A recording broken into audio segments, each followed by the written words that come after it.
시청자 여러분 안녕하십니까. 제22대 국회의원 선거 부천시갑 후보자 토론회 오늘 함께하게 된 김준호입니다. 우리 지역을 위해 4년간 열심히 일해줄 국회의원을 선출하는 4.10 총선 이제 코앞으로 다가왔습니다. 오늘 토론회는 후보자들의 정책과 자질을 꼼꼼히 비교해 유권자 여러분들의 선택에 도움을 드리고자 준비를 했습니다. 후보자 초청은 공직선거법 규정에 근거했음을 알려드립니다. 부천시 오정구 선거방송 토론위원회가 주관하고 OBS가 제작 방송합니다. 오늘 토론회는 공직선거법 제82조의 2, 제4항에 따라 후보자 두 분을 모시고 진행하게 됐습니다. 그럼 오늘 토론회에 참석하신 두 분의 후보 소개해 드리겠습니다. 기호 2번 국민의힘 김복덕 후보입니다. 안녕하세요. 김복덕 후보입니다. 기호 1번 더불어민주당 서영석 후보입니다. 예, 안녕하세요. 서영석입니다. 네, 오늘 부천시갑 후보자 토론회 본격적인 토론에 앞서서 진행 방법을 알려드리겠습니다. 잠시 후에 기조연설을 시작으로 사회적 공통질문, 그리고 질문, 공약검증 토론, 상호 토론, 주도권 토론 후에 서로 간의 질문, 마무리 발언으로 진행하도록 하겠습니다. 시간을 엄격히 준수하도록 하겠습니다. 기조연설은 2분, 사회적 공통질문에 대한 답변은 각 1분 30초, 후보 상호 간 질문은 후보별 질문은 30초, 답변은 1분 30초입니다. 공약검증 토론의 경우 공약 발표 시간은 2분, 그리고 상호 간 토론은 질문 30초, 답변은 1분 30초입니다. 이후 진행되는 주도권 토론 후보별로 7분의 시간을 드리도록 하겠습니다. 그리고 마무리 발언은 각 2분입니다. 자, 시간을 좀 엄격히 준수해 주시고요. 시간을 넘기셨을 경우에는 저희가 마이크를 끄도록 하겠고 더 길어지면 제가 나서서 제지하도록 하겠습니다. 제22대 국회의원 선거 부천시갑 후보자 토론회 본격적으로 시작해 보겠습니다. 기조연설부터 출발합니다. 시간은 후보자별로 각 2분입니다. 먼저 김복덕 후보의 기조연설입니다. 안녕하십니까. 존경하는 부천시 갑 선거구 동료 시민 유권자 여러분 반갑습니다. 국민의힘 기호 2번 김복덕 후보입니다. 저에게 부천은 아이들을 낳고 키운 30년, 작은 전개사로 시작해서 코스닥 상장기업으로 성장시킨 삶의 터전이자 고난과 역경을 극복하며 성공을 일궈낸 제2의 고향입니다. 과거 부천은 일산, 분당과 함께 경기도에서 가장 앞서가는 도시였습니다. 청년들이 몰려들고 일자리가 넘쳐나는 산업 거점 도시였지만 장기간의 포퓰리즘 정책과 반기업 정책으로 인해 역동성을 잃어가는 도시가 되었습니다. 원도심은 낙후되고 골목마다 주차할 공간조차 없는 열악한 도시 환경에 불편을 감수하고 계십니다. 우리의 자녀들과 청년들은 일자리를 찾아 떠나고 시민들은 분당, 화성, 동탄으로 힘든 출근길에 지쳐가고 있습니다. 민주당이 국회의원, 시의원, 도의원을 장악했던 최근 12년간 침체기의 부천에서 벗어나 균형 잡힌 정책 개발과 과감한 추진력으로 제도약의 부천을 만들어가도록 하겠습니다. 지역의 핵심 현안인 급격하게 노후화돼가는 부천을 재도약시키기 위한 서울 편입은 필수입니다. 그 외 지하철 1호선과 경인고속도로 지하와 광역 교통망 조기 추진, 원도심 재개발 등 산적한 문제들이 많이 쌓여 있습니다. 기업 경영의 풍부한 경험과 깨끗한 정치인으로서 부천 발전을 위해 김복덕이 적극적으로 나서도록 하겠습니다. 감사합니다. 네, 기호 2번 김복덕 후보의 기조연설 먼저 들었고요. 이어서 서영석 후보의 기조연설 2분 드립니다. 존경하고 사랑하는 부천 시민 여러분, 더불어민주당 부천시갑 기호 1번 부천 전문가 서영석입니다. 요즘 하루하루가 살만하십니까? 제가 만나는 사람마다 물가 폭탄, 끼니 걱정, 대출이자 때문에 살 수가 없다고 합니다. 황금사과에 금대파에 장바구니는 텅텅 비는데 대통령은 대파 한 단에 875원이면 합리적이라는 이야기를 하고 여당의 후보는 한 단이 아니라 한 뿌리였다며 국민을 조롱합니다. 불과 2년 만에 민생과 대한민국 경제가 추락했습니다. 민생을 내팽개친 윤석열 정권의 폭주를 막아야 합니다. 윤석열 정권의 정권 파탄에 종지부를 찍고 무너져가는 민생 경제를 되살려야 합니다. 대한민국을 바로 세워야 합니다. 사랑하는 부천 시민 여러분, 저는 시민 여러분과 약속을 지켰습니다. 서해선 개통의 약속을 지켰고 불편했던 강역동 폐지와 일방동 복원의 약속도 지켰습니다. 대장 홍대선은 제4차 국가철도망 계획에 포함되어 내년에 착공하게 될 것입니다. 원도심 균형 발전을 위한 오정역 추가 신설도 가시권에 있습니다. 부천 핵심 성장의 토대가 될 GTX B, D, E, F 노선도 부천을 서부 수도권의 중심으로 우뚝 세울 대장 첨단 산업단지도 저 서영석이 차질 없이 추진해 오고 있습니다. 부천시의원으로, 경기도의원으로, 국회의원으로 늘 여러분 곁에 있었던 저 서영석이 중단 없는 부천의 변화와 혁신을 이끌겠습니다. 감사합니다. 네. 자, 두 후보자의 기조연설로 오늘 토론회 문을 열었습니다. 여러분들이 보시는 화면에 좌석과 발언 순서는 사전에 추첨을 통해서 공정히 정했음을 알려드립니다. 또한 인신공격성 발언과 비방 등은 심해질 경우엔 제가 나서서 마이크를 끄도록 하겠습니다. 자, 본격적인 토론으로 들어가 보도록 하겠습니다. 사회자가 드리는 공통 질문부터 가도록 할 텐데요. 세 가지 주제를 저희가 준비해서 질문을 드리겠습니다. 답변은 1분 30초를 듣도록 하겠습니다. 먼저 저출생 문제 해법에 대한 후보자들의 의견 들어보겠습니다. 첫 번째 사회자 공통 질문입니다. 2023년 기준 우리나라 합계 출산율은 0.72명으로 OECD 회원국 중 최저 수준을 기록했습니다. 인구의 자연 감소 시작으로 인구 절벽을 넘어 국가 소멸 위기까지 거론되고 있는 상황인데요. 문제 해결을 위해 정부가 양육 지원 정책 및 주거 문제 등 사회 구조적 측면까지 고려한 종합적 대책을 내놓고 있지만 백약이 무효하다는 안타까움의 목소리가 나오고 있습니다. 저출생 문제 더는 미룰 수 없는 국가적 과제입니다. 이 문제 해결을 위해 지금까지 나온 정책들과는 다른 시각에서 새로운 아이디어가 요구됩니다. 저출생 문제를 해결하기 위한 후보자만의 해법에 대해 구체적으로 말씀해 주시기 바랍니다. 답변 서영석 후보부터 듣겠습니다. 1분 30초입니다. 예, 당장 아이를 더 많이 낳으라고 한다고 출생률이 오르지는 않습니다. 우선 낳은 아이를 잘 기를 수 있어야 합니다.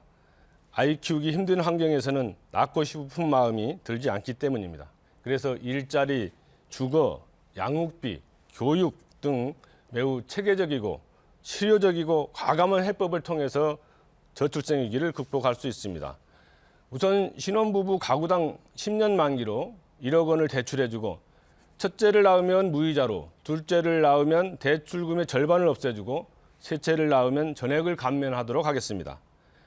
결혼 및 출산 가구에 대한 임대주택 지원을 획기적으로 확대하겠습니다.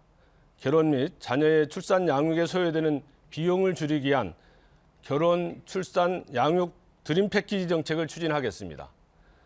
일가정 양립 환경 개선을 위해 아이돌봄 서비스를 국가가 무한 책임을 지도록 하겠습니다. 여성 경력 단절을 방지하고 육아휴직을 강화하겠습니다. 대한민국 생존을 위한 저출산 종합대책을 마련하여 국가의 존립의 위기를 막아내겠습니다. 출생 시 한 자녀에게 200만 원씩 주는 천만남 이용권법을 발의한 사람도 저 서영석입니다. 난임 부부 한방 치료비를 국가가 지원할 수 있도록 한 것도 저 서영석입니다. 저출생의 위기를 극복하고 희망이 있는 미래로 가는 다리를 놓겠습니다. 네, 저출생 문제 해결을 위한 방안. 이어서 김복덕 후보의 답변 1분 30초입니다. 예, 저출생 고령사회 기본법이 2005년에 제정된 이후 2006년부터 2023년까지 투입된 저출산 대응 예산은 총 379조 원 정도입니다. 이러한 막대한 예산을 쏟아부었지만 2018년에 0.98명으로 2023년 0.72명으로 매년 역대 최저치를 갱신하고 있어서 결과적으로 이러한 정책은 실패했다는 진단이 맞다고 생각됩니다. 문제는 엉뚱한 항목들이 들어가서 저출산 예산 규모가 부풀려졌다는 비판에 대응하여 저출산 고령사회위원회는 직접 지원 예산과 간접 지원 예산으로 저출산 예산 항목 분류를 하기 시작했습니다. 임신, 출산, 돌봄 지원 예산이 전자이고 청년, 주거지원 등 보편적 사회보장 예산이 후자에 속합니다. 진짜 저출산 예산 규모를 파악하려면 직접 지원 예산만 저출산 예산으로 집계하는 변화를 생각해 볼 수 있습니다. 혹은 OECD 가족복지 지출 비율만을 갖고서 저출산 투자 규모를 논할 수도 있다라고 생각합니다. 저는 따라서 출생아 23만 명 가정 중 중하위 이하 50%의 20년 동안 1억 원을 직접 지급하는 방안을 적극 도입할 필요가 있다고 생각합니다. 단계적인 지급을 말씀드리는 것입니다. 예. 저출생 문제 해결을 위한 방안 두 분 후보의 의견 들어봤고요. 이제 두 후보가 서로에게 질문 하나씩 할 수 있는 관련 내용과 관련해서 시간 드리도록 하겠습니다. 질문은 30초를 듣도록 하겠고 답변은 1분 30초를 드리겠습니다. 질문은 먼저 서영석 후보가 김복덕 후보에게 해주시죠.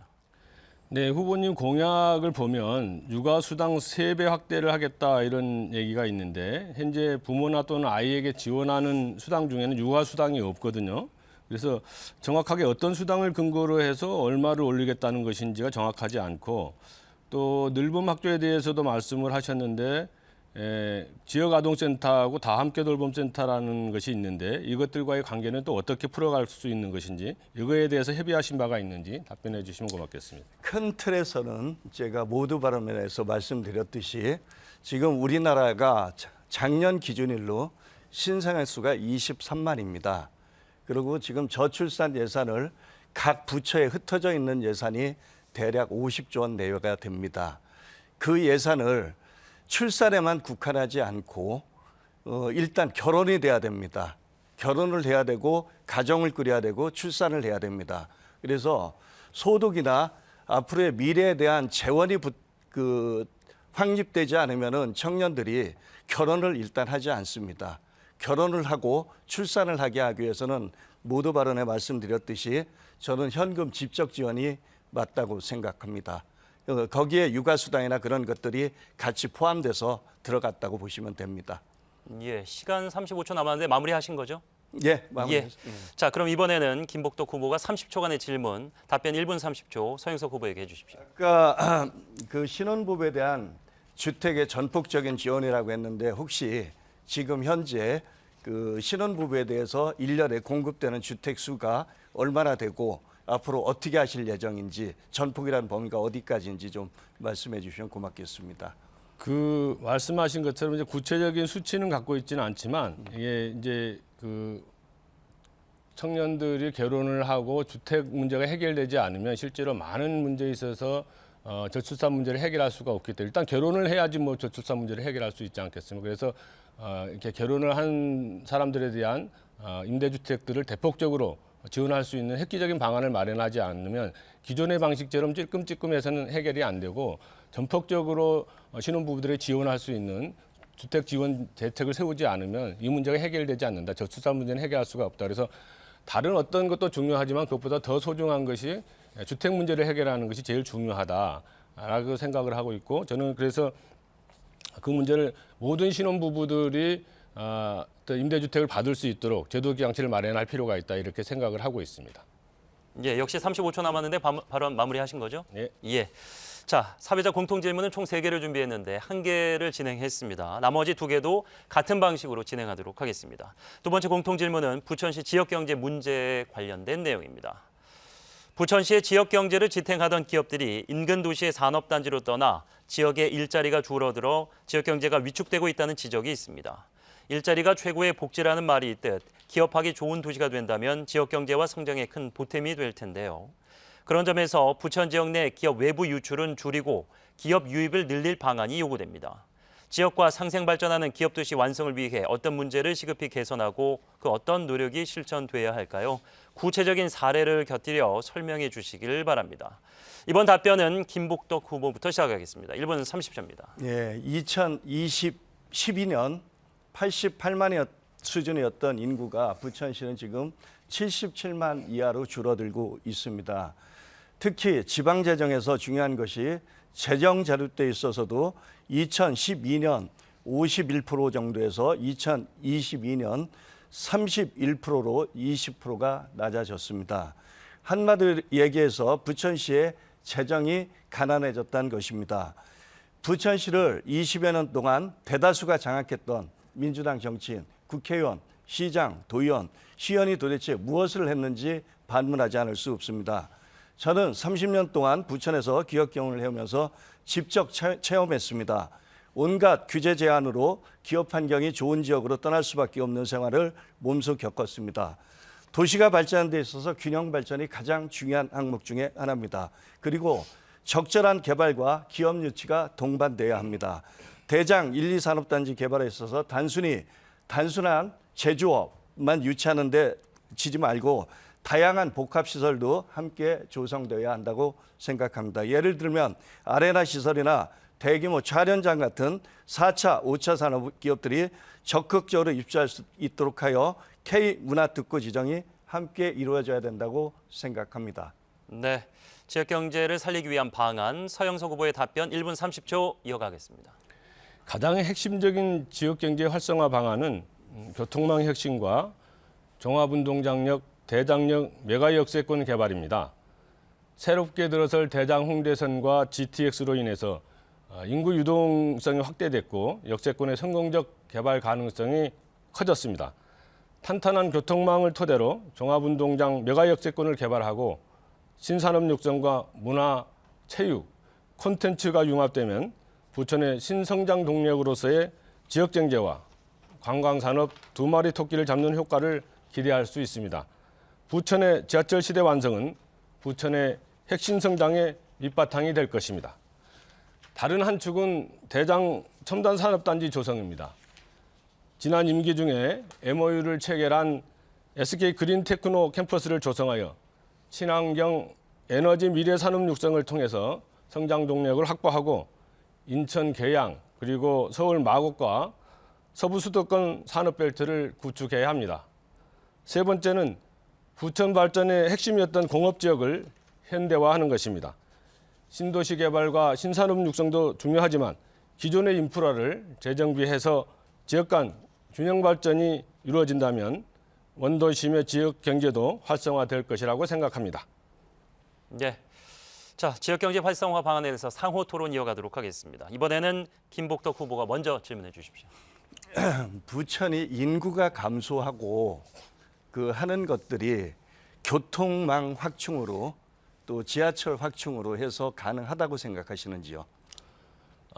우선 이제 이 예전하고 달라서 이렇게 인구 감소가 이루어지긴 했지만 유동 인구들이 요즘 많아지는 그런 시대로 돼 가고 있기 때문에 수도권의 경우는 그래서 일단은 교통망이 원활해지면 어떤 좋은 인재들이 올 수 있는 편안한 교통망이 되고 인프라가 충분히 갖춰지고 있다고 보기 때문에 실제로 인구 중심의 산업도 중요하지만 유동 인구를 포함한 산업에 대한 것도 적극적으로 검토할 필요가 있다 이렇게 생각합니다. 전혀 방향을 잘못 짚으신 것 같습니다. 예, 질문은 지금 시간이 소진됐기 때문에 답변 이어가 주십시오. 네. 지금 아까 김복동 후보가 얘기했는데 우리가 인구 감소와 부천의 경우는 이제 제조업이 좀 쇠퇴하고 있습니다. 그래서 도시가 산업 구조가 이렇게 변화하고 있기 때문에 그 산업 구조에 맞는 도시 계획이 됐어야 되는데 수도권 규제 때문에 많이 앞서 있지 못했던 것이 사실입니다. 그래서 이 기존의 공업 단지가 노후화되고 신규 산업 단지 조성 등으로 인해 가지고 지번 지역으로 이렇게 좀 빠져나가는 게 있었는데 이제는 우리 부천이 중심이 돼서 첨단 산업 단지를 통해서 유출됐던 기업들이 올 수 있게 하고 또 그동안 우리가 금형이나 조명, 로봇, 패키징 산업 같은 것을 했던 것처럼 첨단 산업 단지에 맞는 그런 4차 산업혁명에 맞는 디지털 전환 산업들을 유치해서 우리 지역이 더 생산성 있고 활력이 있고 다이나믹한 부천으로 전환하는 것이 맞다 이렇게 생각을 하고 있습니다. 그래서 자족도시 위상을 다시 찾아 나가야 된다 이렇게 생각하고 있습니다. 자, 서영석 후보가 질문하면 됩니다.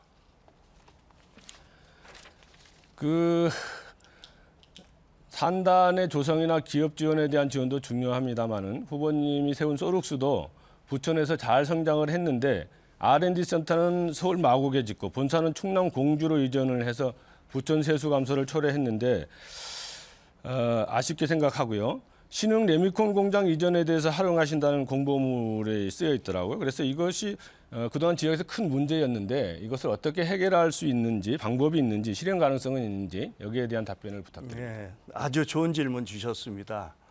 제가 부천에서 25년 노 기업을 하다가 지방일로 이전한 거는 부천시 문제입니다. 예를 든다면 제가 공주에다가 공장을 5,000평짜리 공장을 질 적에 충남하고 공주시에서는 전액을 지원해 줬습니다. 그 당시에 부천의 토지 가격이 500~600만 원 했습니다. 5,000평을 지려면은 250억이고 토지값만 건축비까지 하면은 300~400억을 드는데 그걸 감당하지 못해서 글로 이전한 겁니다. 또 R&D 센터를 마곡에다 지을 즈음에 부천시의 토지 가격은 한 1,500조 원이었습니다. 강서구에서 서울시에서 특화된 산업단지를 만들어서 우량 중소기업들을 유치하고자 했습니다. 저희가 분양받은 가격은 한 1,050만 원 정도였습니다. 부천시가 기업을 빠져나가게 한 겁니다. 지금 전체 부천시 기업이 약 13,000여 개 정도 되고 10인 이하 기업이 거의 90% 이상을 차지하고 있습니다. 100인 이상 기업은 거의 찾아볼 수가 없습니다.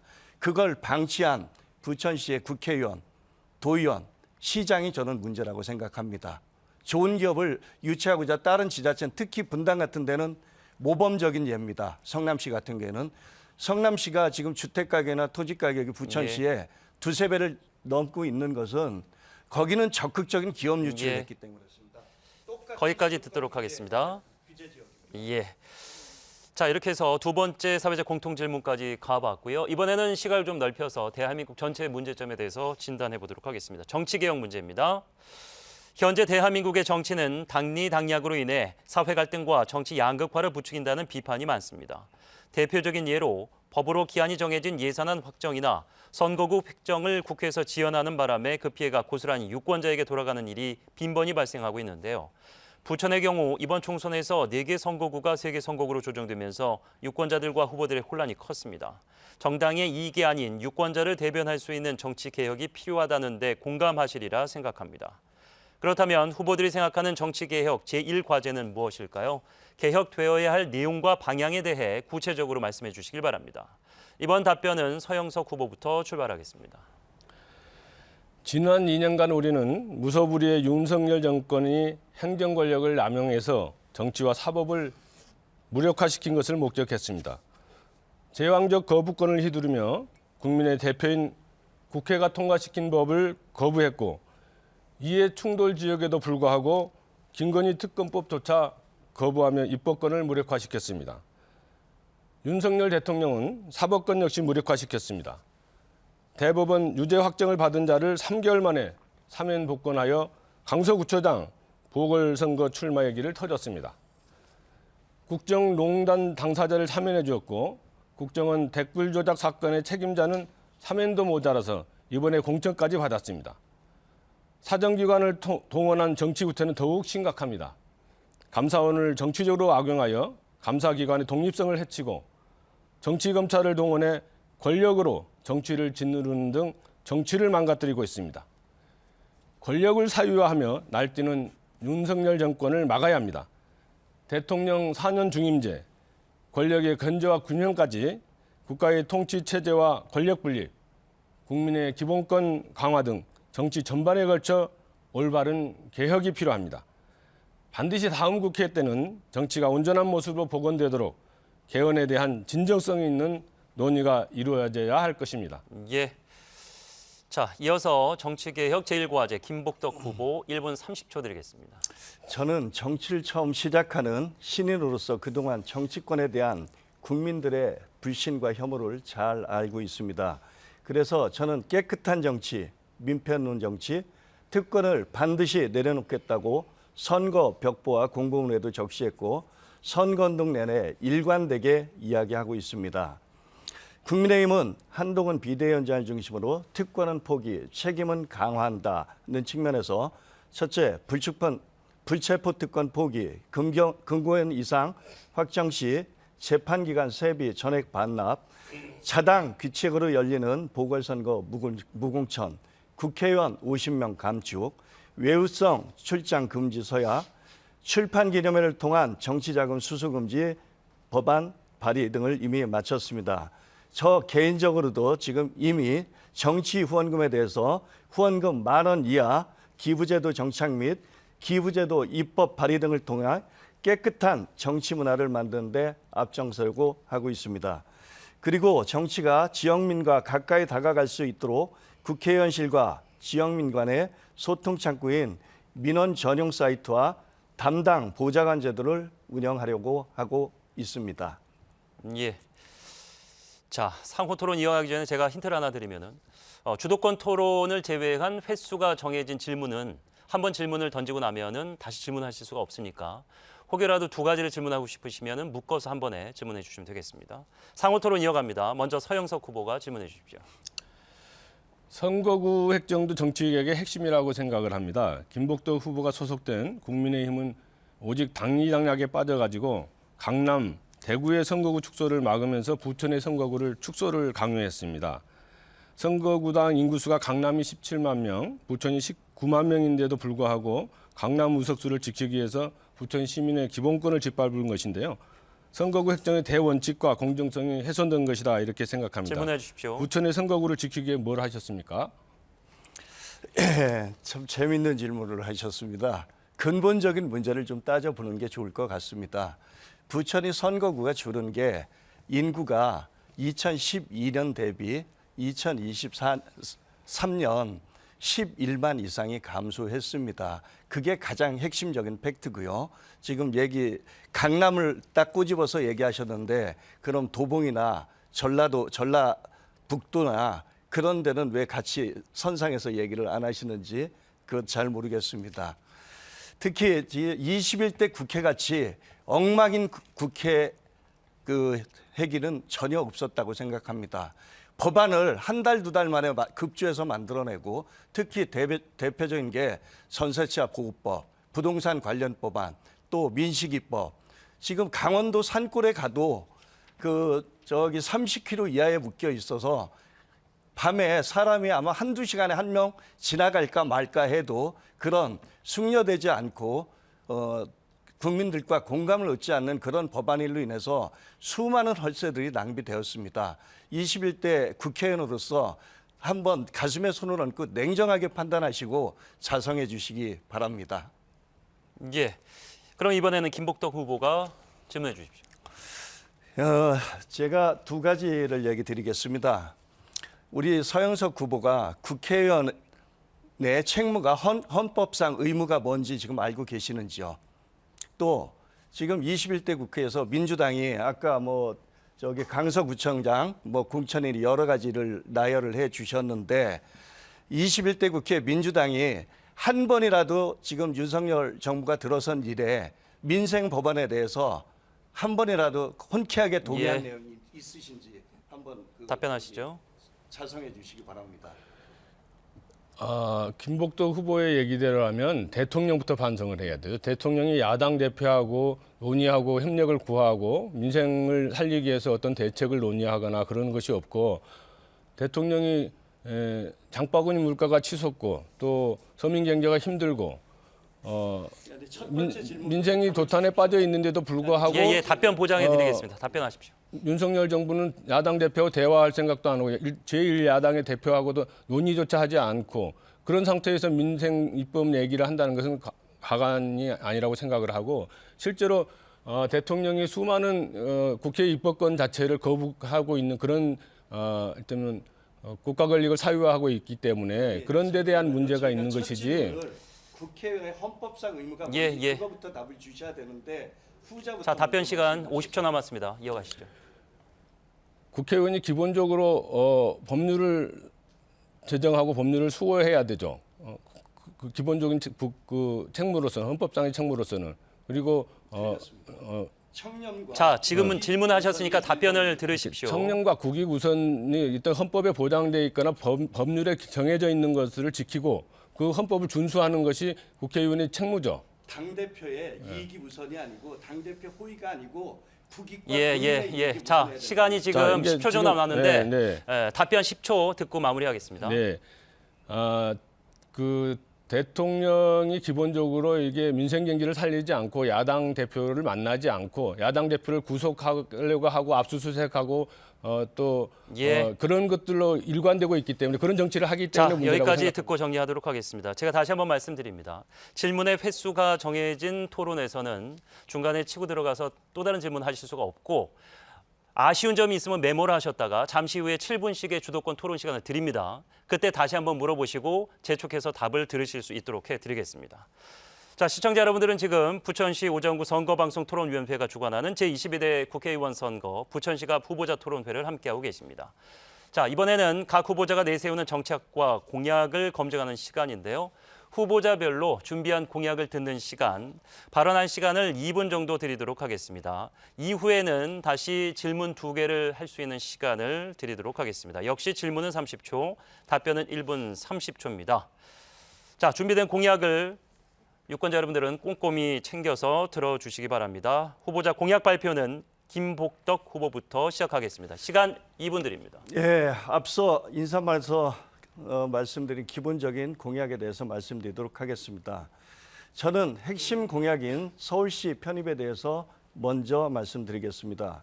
부천시는 서울과 생활권이 같습니다. 생활권은 같은데 생활 격차는 엄청나게 큰 차이를 가지고 있습니다. 서울과 경기도로 행정구역이 나눠진 탓에 교통이 원활히 연결되지 않고 불편하여 교육, 의료, 문화시설 등의 격차도 커진 것입니다. 주택 가격 차이도 엄청나게 큽니다. 서울과 수도권 상은 메가시티 서울 확장의 필요성을 높이고 있습니다. 뉴욕, 도쿄 등과 경쟁해야 할 서울이 인구가 900만대로 감소하였고 성장 동력의 한계에 부딪힌 반면 경기도는 타 지역으로부터 유입 확대로 인구가 1,300만을 넘어서서 불균형을 초래하고 있습니다. 메가시티는 세계적인 추세입니다. 세계적인 글로벌 도시인 뉴욕, 런던, 파리, 도쿄 등이 그 성공적인 사례입니다. 우리나라 수도 서울 역시 메가시티가 돼야 이들 도시와 나란히 어깨를 하고 경쟁력을 가져갈 수 있습니다. 그런데 민주당 이재명 대표는 부산, 울산, 경남에 가기만 하면 부울경 메가시티를 작년부터 또 지난주에도 줄기차게 지지하고 외치면서 서울시 메가시티 계획에는 꿀먹은 벙어리 아무런 말도 없고 반대만 합니다. 부울경 메가시티는 지리적, 환경적으로 통합이 현실적으로 어려운 부분이 많지만 서울 메가시티 계획에는 부천을 비롯한 김포, 하남, 구리, 남양주 등 주요 도시들의 공통 관심사로 떠오르고 있습니다. 부천시는 서울 바로 옆에 있는 만큼 서울 편입으로 균형과 성장이라는 두 마리 토끼를 잡을 수 있는 기회가 생기게 됩니다. 아울러 GTX, B노선, D노선, F노선을 조기 개통하도록 최선의 노력을 다하겠습니다. 네, 김복덕 후보의 공약 2분 들어봤고 이제 서인석 후보에게 두 번의 질문 기회를 드리도록 할 텐데 30초 질문, 답변 1분 30초입니다. 두 번의 질문 중에 첫 번째 질문 해주시죠. 네, 김복덕 후보 선거 공보에서 가장 눈에 띄는 게 이 서해선 조기 완공이라는 게 눈에 띄었습니다. 이미 완공된 곧 개통된 서해선에 대해서 뭘 조기에 완공했다는 것인지 답변을 해주시고요.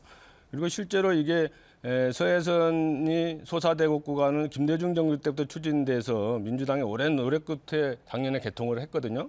그런데 그 당시에 윤석열 대통령이 몰래 개통식을 하려다가 적발을 된 적이 있어요. 이런 건데 서해선 조기 완공이 뭘 얘기하는 건지 잘 모르겠습니다. 네, 서해선 조기 완공은 제가 잘못 알고 얘기 드린 겁니다. 근데 서울 소사대곡선은 죄송한 얘기인데 그게 예정보다 한 5, 6년 늦어진 거 알고 계십니까?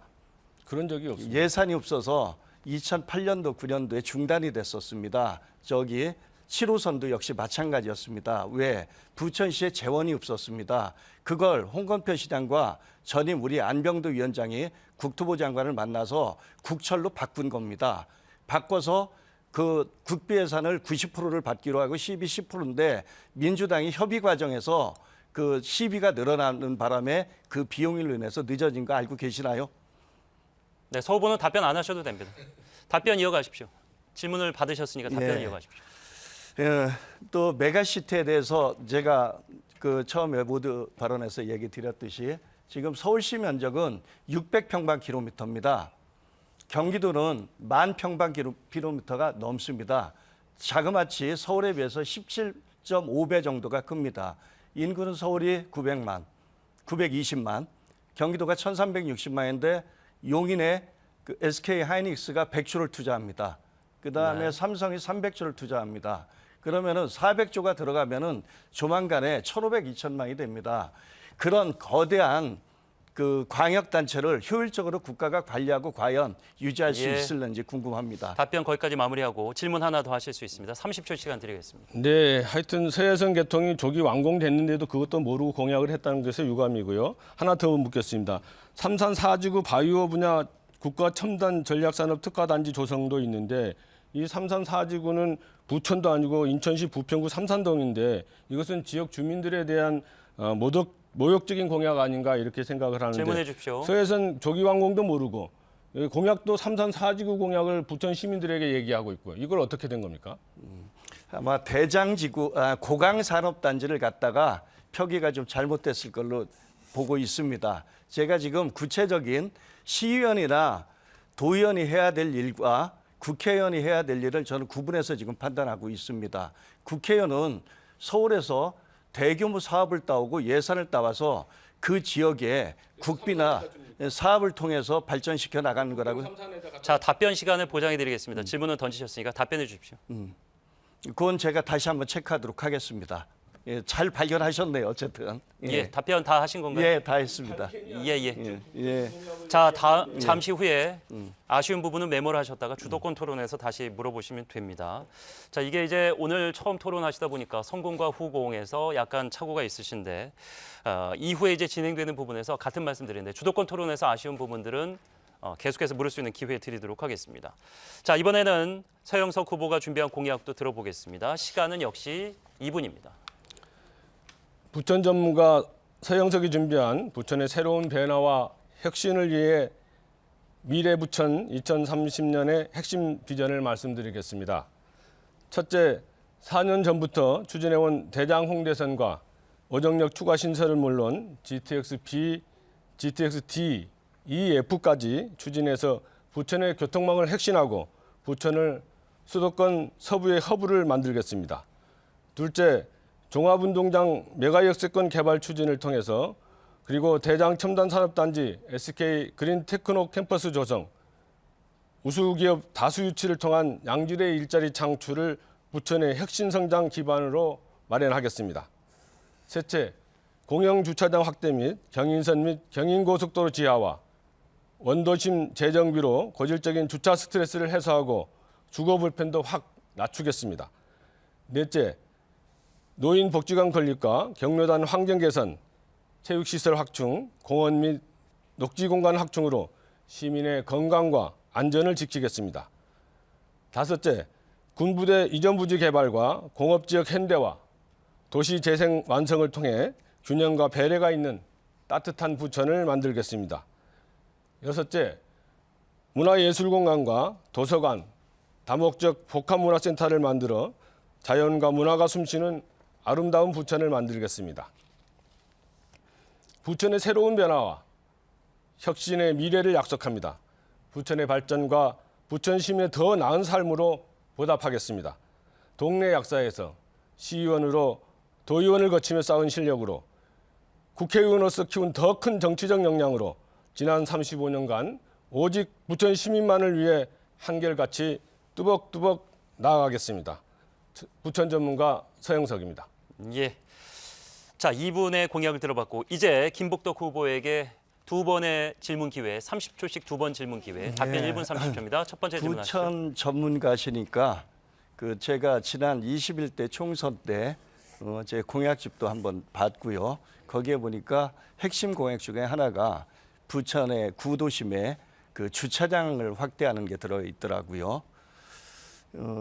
그다음에 그 주차장을 몇 개나 확대하셨는지, 그다음에 부천에 지금 가로주택 정비 사업과 모아주택의 문제점에 대해서 좀 설명해 주시기 바랍니다. 두 가지 질문입니다. 구도심 주차난이 구도심마다 다 이렇게 어려움을 겪고 있고 그래서 그동안 한 것은 그 전통시장 주변에 주차장을 만드는 일하고 그다음에 공원을 지하화해서 주차장을 만드는 일들을 추진을 해왔습니다. 그리고 이미 완공된 것도 있고 지금 진행 중인 것도 있고 그렇습니다. 그래서 어쨌든 더 추가로 또 계획하고 있는 것도 있고 그래서 지금 유휴공간이나 그 공원 부지나 이런 곳에 지하 주차장을 만들어서 부족한 주차난을 해소하기 위해서 노력을 하고 있고 더 나아가서는 어떤 그 공유 주차장 개념으로 그 낮에는 쉬고 저녁에는 주차할 수 있도록 거주 주차 우선 주차를 할 수 있도록 그런 제도적 장치들을 마련하고 있고요. 가로주택 정비 사업은 여러 가지 이제 뭐 그 주택 정비 과정에서 여러 가지 어려움들이 곳곳에 많이 있는데 제일 큰 부천시로서 제일 큰 문제는 이 역시도 주차장과 연결된 게 제일 큰 문제입니다. 그래서 주차장 비율을 어떻게 하느냐의 문제가 있는데 지금 이게 용적률을 230% 주고 250% 달라고 하는 이런 요구들이 많이 있는데 어쨌든 이 가로주택이 무분별하게 진행되는 것은 좀 적절치 않다고 보고 좀 규모가 있고 좀 그런 형태로 도시 개발을 할 수 있도록 그렇게 하는 게 맞다 이렇게 생각을 하고 있고 그 뉴타운 해제 이후에 조금 많이 가로주택 정비 사업이 되면서 조금 문제가 있다 이렇게 보고 있습니다. 예, 이제 보충 질문 한 번 더 하실 수 있습니다. 전혀 지금 개념을 못 잡고 계신 것 같습니다. 가로주택 정비 사업이 경기도에 600개가 있고요. 그중에 부천시가 300개를 신청을 받았고 지금 우리 오정구만 해도 70개 단지가 있으며 그중에 10개 단지는 완공됐고 10개 단지는 공사 진행 중이고 20개 단지는 지금 인허가 중인데 부천시의 무능한 민주당 그 시장이 질문하시죠. 지금 지고 있습니다. 그것 때문에 그 시민들이 엄청나게 고통을 받고 있습니다. 인허가도 안 내주고. 질문하십시오. 그래서 어떤 걸 물어보고 싶으신지. 이 모아주택이랑 차이점이 뭡니까? 이제 이게 저기 가로주택 정비 사업은 일종의 이제 여기 작은 규모로 주택 정비를 하는 거게 대단위로 재개발 재건축이 어려운 경우에 그렇게 진행하는 것이 어려운 구도심의 경우에 도시 정비 사업을 할 수 있도록 그렇게 문호를 연 거고 빈집법처럼 그렇게 만든 거거든요. 그런데 이제 지금 말씀하신 것처럼 우리 오정에 지금 가로주택 정비 사업이 좀 많이 진행되고 있어서 이것을 무분별하게 진행하는 것은 좀 문제가 있다고 보고 있어서 그것을 민주당에서 한 겁니다. 민주당에 답변 이어가시면 됩니다.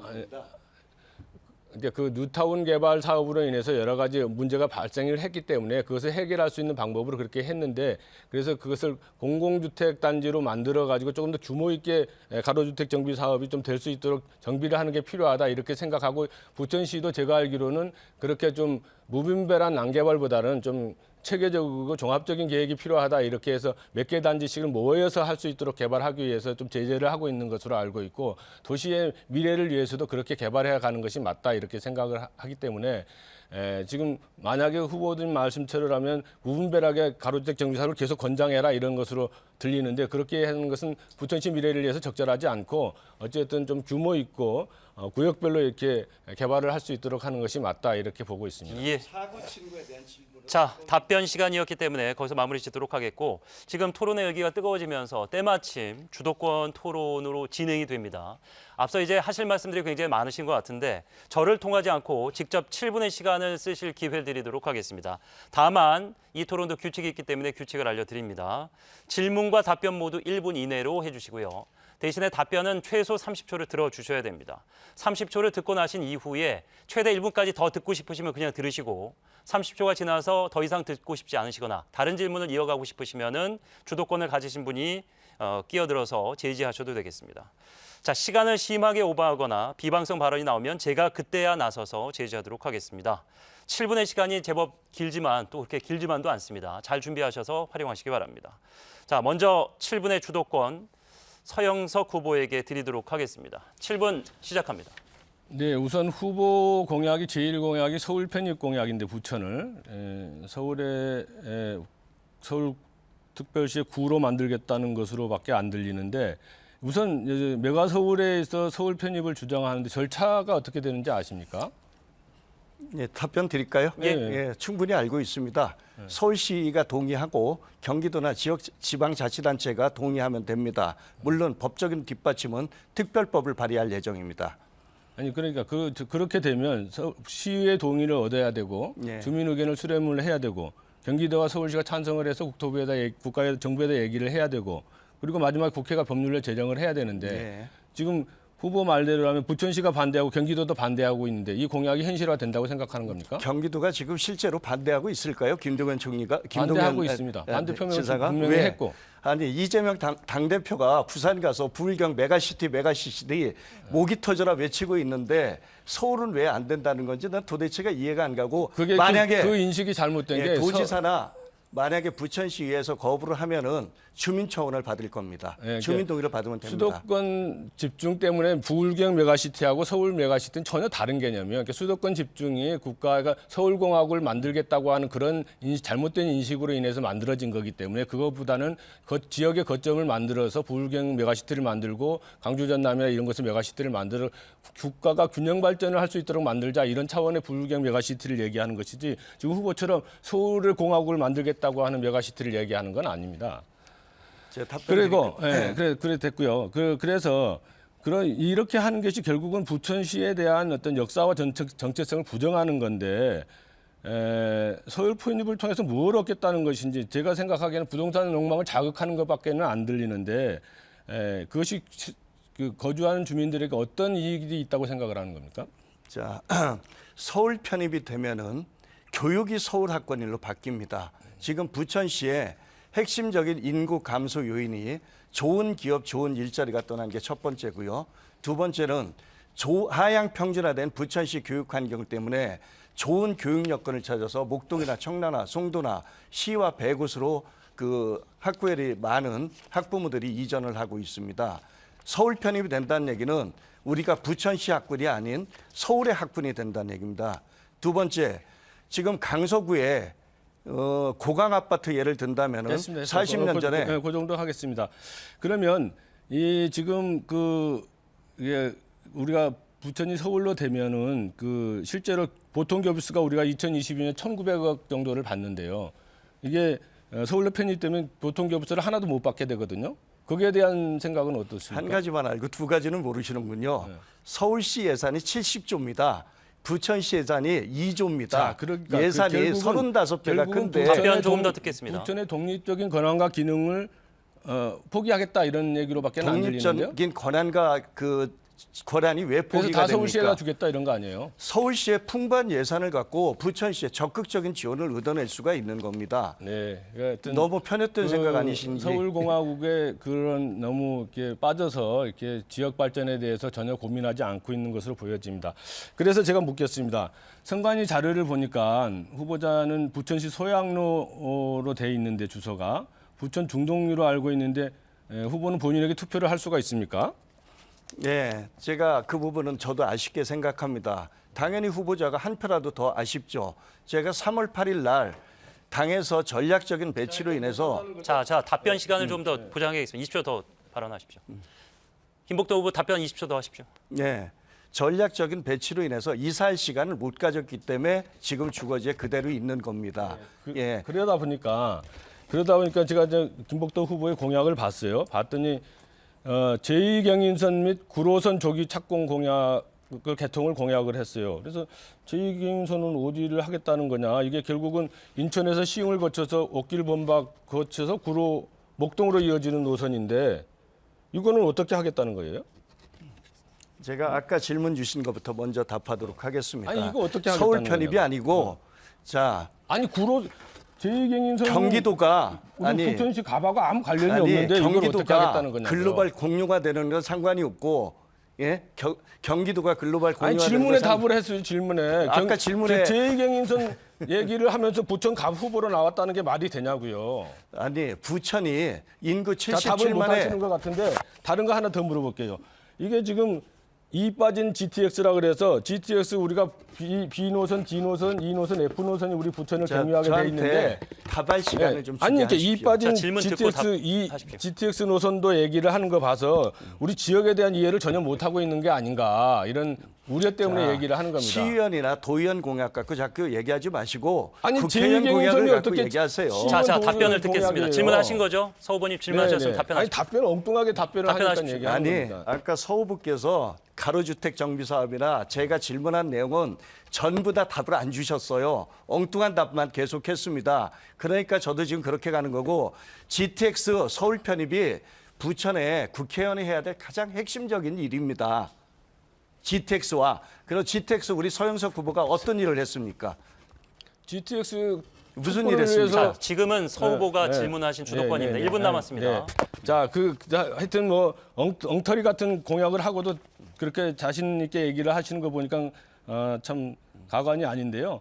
그것 말고도 이렇게 BRT 도입을 하겠다는 공약도 있어요. 봉오대로에 있는 BRT도 지금 주민들이 없애달라고 그러거든요. 이 BRT는 어디라 어떻게 하겠다는 겁니까? 없어달라는 주민도 있을 거고 그 만들어달라는 주민도 있을 겁니다.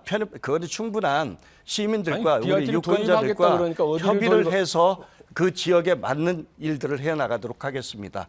자, 아까 얘기한 것처럼 우리와 아무 관련도 없는 삼산지 사지구의 공약을 내세우고 30초 남았습니다. 또 제2경인선 부천 병해 공약도 내세우고 BRT는 아무 관련도 없는데 그것을 만들겠다고 하고 이래서 지역에 대한 이해가 좀 많이 없는 거 아닌가 이렇게 돼서 갑자기 우리 지역에 오면서 GTX 2도 빠뜨리고 그래서 유권자나 또 지역 주민들에게 좀 미안하게 생각해야 되는 거 아닌가 사과하거나 이런 좀 죄송하다는 얘기를 해야 되는 거 아닌가 예. 이렇게 그런 생각이 듭니다. 제 질문 시간 7분간의 주도권 이제 마무리가 됐고요. 열띤 토론의 열기가 지금 달아오르고 있는데 자, 공수를 좀 바꿔서 그러면은 이제 주도권 드릴 테니까 침착하시고요. 잠시만 기다려 주십시오. 자, 7분의 시간 시계가 돌면 그때 질문하시면 됩니다. 차분하게 진행해 주십시오. 흥분 가라앉히시고요. 자, 주도권 김복덕 후보에게 드리겠습니다. 7분의 시간. 다시 한번 제가 묻겠습니다. 국회의원의 헌법상 책무가 뭐라고 생각하십니까? 저는 헌법을 준수하는 거라고 생각합니다. 헌법에 명시가 돼 있습니다. 죄송하지만 첫째, 청렴과 국익의 우선을 둬야 됩니다. 당대표의 우선이 아닙니다. 둘째, 지위남용을 금지해야 됩니다. 셋째, 법률이 정한 범위 내에서 겸직을 금지해야 됩니다. 지금 4년 동안 국회의원 하시면서 그 내용도 숙지를 않고 국회의원을 하신 거 맞네요. 아니 헌법을 준수하는 거죠. 헌법에 있는 내용을 준수하는 게 헌법을 국회의원이 할 준수하는 게 아니고 일이죠. 당대표의 충성이 아니고 국가에 대한 아니, 그러니까 뭔 근거로 그렇게 허위 사실을 얘기하는 거? 허위 사실 아니죠. 당대표를 요번에 허위했다는 민주당 게 공천 뭐예요? 형태 보면은 이재명 당대표와 얼마나 가까우냐 그런 사람들만 골라서 공천했죠. 그렇죠? 박용진 씨나 아니, 자기랑 경쟁자가 될 만한 윤석열 사람은 대통령에 가까운 사람 공천하는 게 국민의힘이지 왜 우리는 공개적으로 미안하지만 경선을 통해서 한 건데 거기는 전략 공천을 밀어내게 하고 윤석열 서울 대통령하고 신청했다가 그런 사람들 전혀 내보내고 그런 사람들 관계 아니에요. 없는 사람을 저기 했습니다. 자, 요 김복덕 편을 후보 질문을 던져주시고 차분하게 네. 답변해 주십시오. 비타민 아저씨라고 했는데 네. 불량 비타민이나 썩은 비타민 아니신가요? 아니 그렇게 인신 공격을 인신 공격 아니에요. 정책 지금 이 선거를 근거에 의해서 하잖아요. 하는 거예요. 이 네. 근거에 의해서. 자, 근거 자료를 보여주시고 질문하십시오. 저기 민주당 전과사범 그것도 검사 사칭, 음주운전, 파렴치나 아니면 자범이라고 표현하고 싶은 자, 지금 사람이 가지고 나오신 자료에 대해서 책임을 네. 이후에 지셔야 됩니다. 자, 여기 보여주셨으니까. 민주당 전과사범이 서영석 부천시의 전과사범을 또다시 공천했습니다. 이 내용 보십시오. 이게 일반인들이 이런 범죄 하나만 있으면은 얼굴 낯뜨거워서 아마 고개 들고 못 다닐 겁니다. 여기 계신 분들도 난 자, 마찬가지라고 생각합니다. 서 후보에게 질문을 던져주십시오. 예, 이런 전과에 대해서 인신 비방을 하기 위해서 이 자리에 나온 게 아니, 비방 아니라면 아닙니다, 질문을 이거. 하세요. 아니, 질문. 그러니까 정책 여기에 질의를 대해서 하세요. 비타민이란 정책 질의를 해명을 하세요. 정책 질의를. 아니, 그러니까 정책이 아니고 그렇게 이거 해서- 사실 팩트를 그러니까 얘기하는 겁니다. 그렇게 아니, 이게 국회의원이 아까 처음에 자, 국회의원의 자, 책무도 내가 그렇게 물어봤고 네가티브로 정책 선거를 하자고 자, 얘기하는 내 시간입니다. 김복덕 그러니까- 질문 자, 시간입니다. 김복덕 그러니까 후보 질문을 하세요, 질문을 질문. 던져주시면 정책 질의하세요. 서 후보가 비방하지 말고 답변하겠습니다. 국민 부태민이라는 얘기에 대해서 이 부분에 대해서 설명을 한번 어떤 해주시죠. 부분을 이 설명을 전과에 대해서 왜 만들어진 전과인지. 자, 답변 시간 보장해드리겠습니다. 30초 보장해드리겠습니다.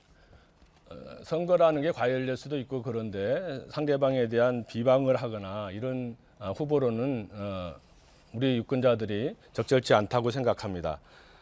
저는 젊은 시절에 민주화 운동하면서 어떤 그 집시법으로 위반된 적이 있었고, 제가 저기 변명할 수 없는 것은 음주운전이 하나 있습니다. 그것은 뭐 국민 눈높이에 맞지 않기 때문에 변명의 여지가 없다고 생각을 하고 있습니다.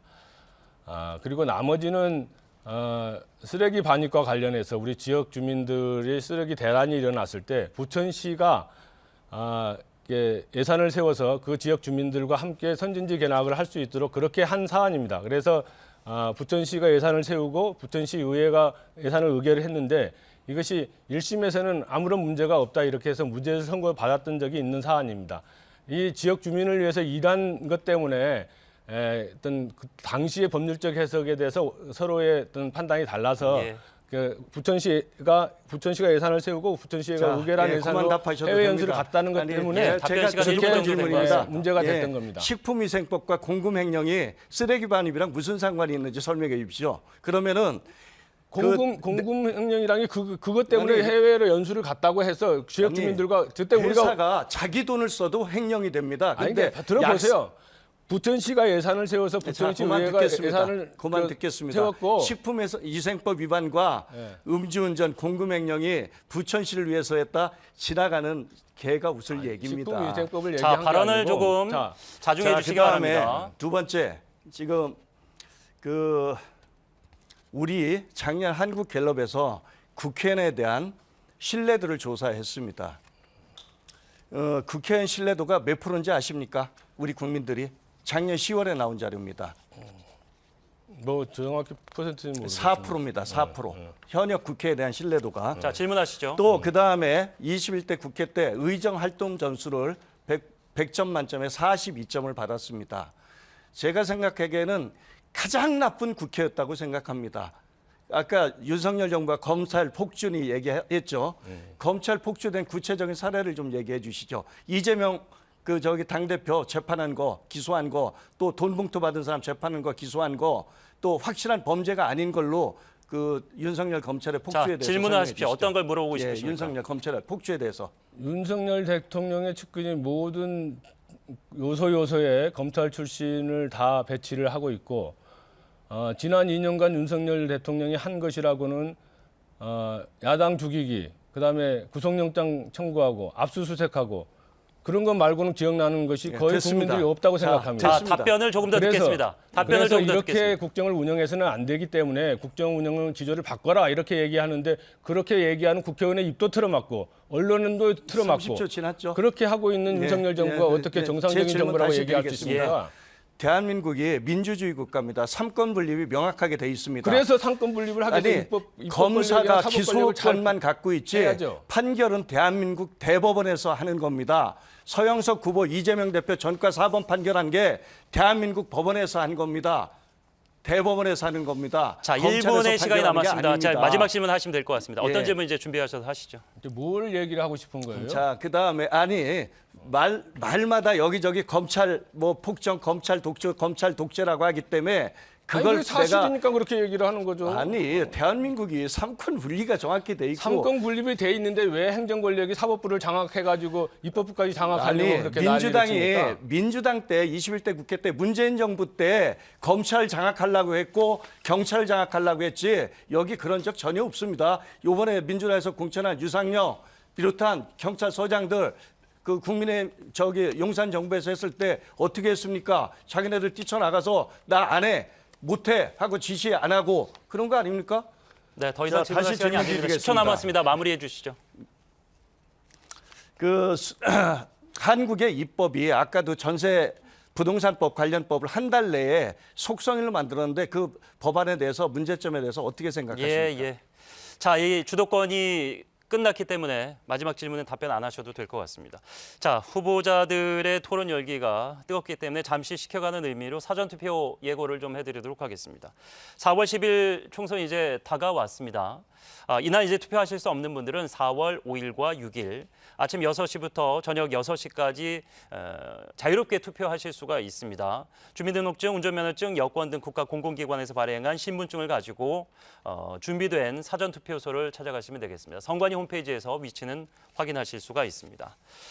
자, 이렇게 사실상 준비된 모든 토론은 이제 거의 마무리가 됐고 2분간의 발언할 수 있는 기회들이 있습니다.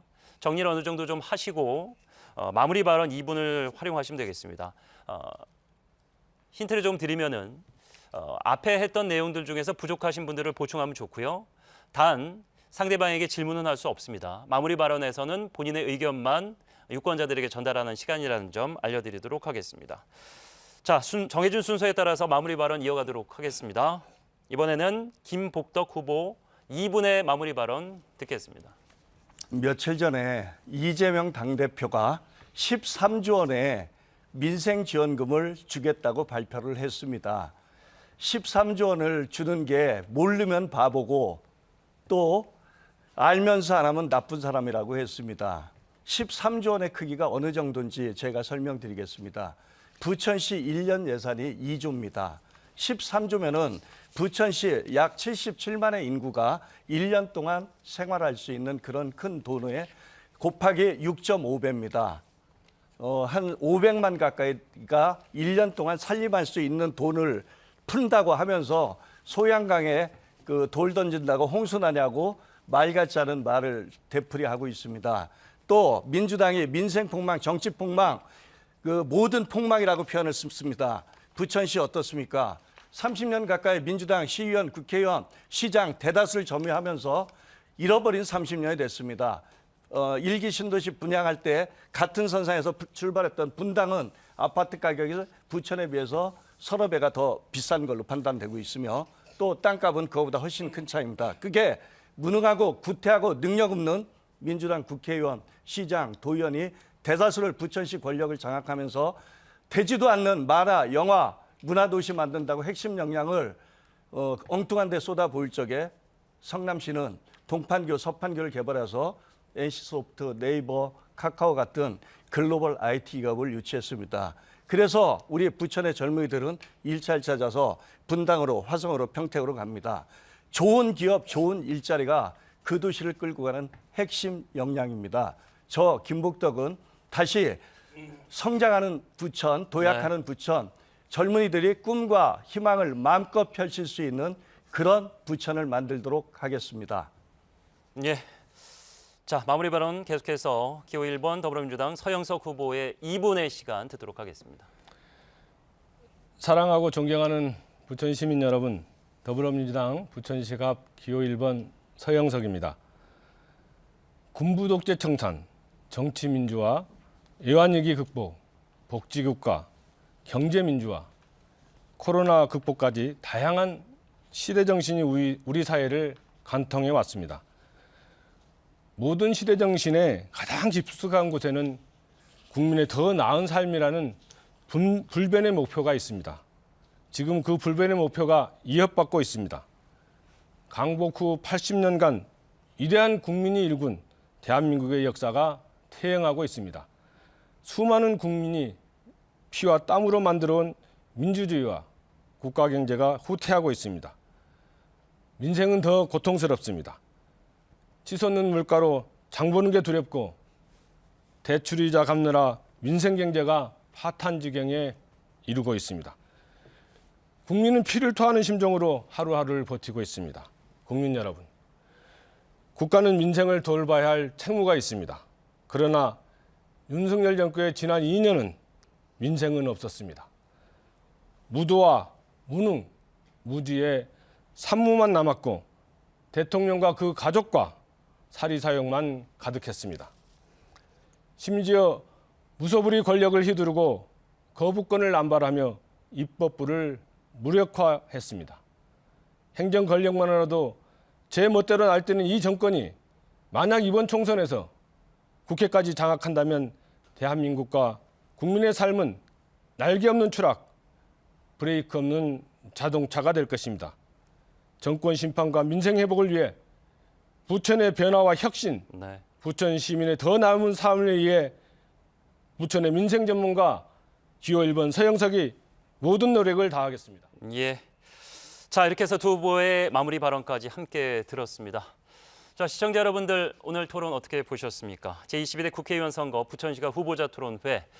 우리 지역에서 앞으로 4년간 열심히 일할 후보가 눈에 띄셨습니까? 선택에 도움이 됐기를 바라겠습니다. 이 방송은 중앙선거방송토론위원회 유튜브를 통해서도 다시 보실 수가 있습니다. 사전투표를 다시 한번 안내해드리겠습니다. 4월 10일 당일날 투표를 하실 수 없는 분들은 4월 5일과 6일 이틀에 걸쳐서 오전 6시부터 오후 6시까지 사전투표가 진행됩니다. 지역에 상관없이 준비된 사전투표소에서 주민등록증, 운전면허증, 여권 등 국가 공공기관이 발행한 생년월일이 기재되고 사진이 첨부되어 있는 신분증을 지참하시면 사전에 투표를 하실 수가 있습니다. 네, 부천시 오정구 선거방송 토론위원회가 주관하고 OBS가 제작 방송하는 부천시가 후보자 토론회 이것으로 마무리 짓도록 하겠습니다. 두 후보의 열띤 토론, 혹시라도 토론 중에 발생했던 마음속의 앙금은 이 토론회장에서 모두 털어버리시고 남은 기간 선의 경쟁 펼치시기를 응원드리도록 하겠습니다. 마무리 짓도록 하겠습니다. 시청해주신 여러분 고맙습니다.